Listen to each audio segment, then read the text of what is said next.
Attendance இருக்காது கடைசிக்கு என்ன நம்ம. மச்சான் கிளாஸ்காரங்க கட்டியா நவரு நேத்து என்ன மச்சான் அந்த பொண்ணு தொழுக்குல ஒன்று கொடுத்துருச்சாங்க என்னவா?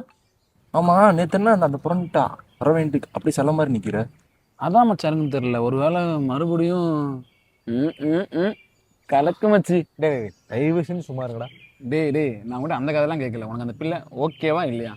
டேய் இவனடா திரும்ப திரும்ப அதே பேசிட்டு இருக்கான். அறா முதல்ல.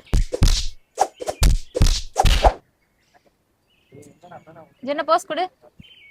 ஜெனோ ஜெனோ என்னடி ஆச்சு? பேய் அரைஞ்ச மாதிரி இருக்க. பேய் எங்கடி அரைஞ்சிச்சு? நான் தான் சீனியர் அரைஞ்சிட்டேன். இருந்தாலும் நீ அவரை அரைஞ்சிருக்க கூடாது ஜெனோ. ஏண்டி நான் அவரை அரைஞ்சோ திட்டியோ ஏண்டி எதுவுமே பேசாம அமைதியா இருந்தாரு? அதுதான் எங்க சீனியர். ஐயோ போதும் போதும், சீனியர் சீனியர்னு சொல்றீங்களே, அப்படி என்னதான் பண்ணாரு அவரு? அதுவா சொல்றேன் கேளு. முன்னாடி